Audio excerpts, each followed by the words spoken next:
কর্মকে নিজের ধর্ম হিসেবে গ্রহণ করবার জন্য পঞ্চায়েতের নবনির্বাচিত সদস্যদের উদ্দেশ্যে আবারও একবার আহ্বান রাখলেন মুখ্যমন্ত্রী মানিক সাহা। শুক্রবার ধলাই জেলার জেলা পরিষদের নির্বাচিত সদস্যদের শপথ গ্রহণ অনুষ্ঠানে বক্তব্য রাখতে গিয়ে এই আহ্বান রাখেন মুখ্যমন্ত্রী। নিজের দায়িত্ব সম্পর্কে সচেতন হয়ে সাধারণ মানুষের কথা শুনে কাজ করার জন্য ত্রিস্তর পঞ্চায়েতের নবনির্বাচিতদের উদ্দেশ্যে আরও একবার আহ্বান রাখলেন মুখ্যমন্ত্রী ডাক্তার মানিক সাহা। এক্ষেত্রে কর্মকে ধর্ম হিসেবেই গ্রহণ করার আহ্বান রেখেছেন মুখ্যমন্ত্রী। হচ্ছে কাজ, আমাদের আসল যে উদ্দেশ্য সেটা হচ্ছে মানুষের জন্য কাজ করা।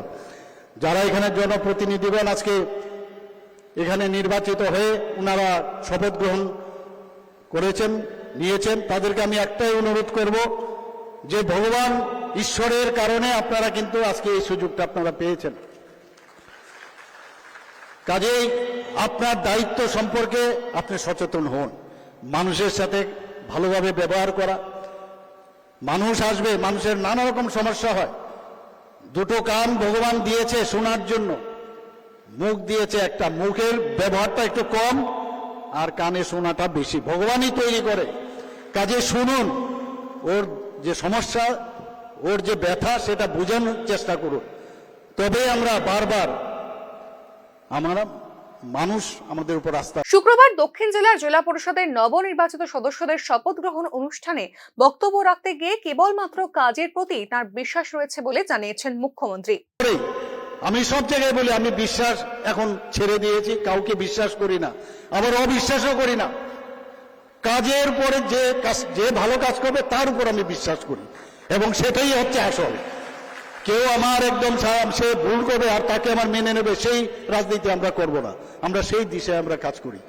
তো এই যে 2000, 3000, 5 আপনারা দেখেছেন, বলছে আরে মুখ্যমন্ত্রী এখন এইভাবে মানে যে যায় তাকে ফটো তুলে দেয়। আমরা কারণ কত অ্যামাউন্ট দিচ্ছে, সে অ্যামাউন্ট পর্যন্ত আমার ফেসবুকে আমরা দিচ্ছি, পেজে আমরা দিচ্ছি। অর্থাৎ কি, যে মানুষ এত আস্থা। আমার মনে আছে একজন মানে উনি রিটায়ার্ড বৃদ্ধ লোক আমার কাছে এসে আমাকে বলছেন যে আমি কিছু দান আপনাকে করতে চাই, আমরা মুখ্যমন্ত্রীর যে ত্রাণ যে আপনার বিভাগ আছে সেটার মধ্যে তো রিলিফ আমি দিতে চাই। তো উনি যখন দিলেন, বললেন মনে হচ্ছে যে এই যে আমি টাকাটা আপনার মুখ্যমন্ত্রীর ত্রাণ তহবিলে দিচ্ছি, এটার সঠিক কাজ হবে, এর জন্য আমি আপনার কাছে দিলাম। এই যে বিশ্বাস মানুষের মধ্যে হয়েছে, সেটাই আমাদের বড় প্রাপ্তি। তাই আমি বলবো যে যারা এখানে আজকে জনপ্রতিনিধি হয়েছেন, প্রশাসনের স্বচ্ছতা বজায় রাখার ক্ষেত্রে মুখ্যমন্ত্রী মানিক সাহার ভূমিকা সাধারণ মানুষের কাছে একটি ইতিবাচক বার্তা পৌঁছে দিচ্ছে বলে মনে করছে রাজনৈতিক তথ্যবিজ্ঞ মহল। কেবলমাত্র দলীয় সংগঠনই নয়, প্রশাসনিক স্বচ্ছতা বজায় রাখার মুখ্যমন্ত্রীর এই প্রচেষ্টা উচ্চ প্রশংসিত হচ্ছে বিজেপির কেন্দ্রীয় নেতৃত্বদের কাছেও। তৃণমূল পর্যায়ে প্রশাসনকে দুর্নীতিমুক্ত রাখতে মুখ্যমন্ত্রীর এই ধরনের বার্তা নিশ্চিতভাবে পথ দেখাবে সাধারণ মানুষকে। Bureau report, news now.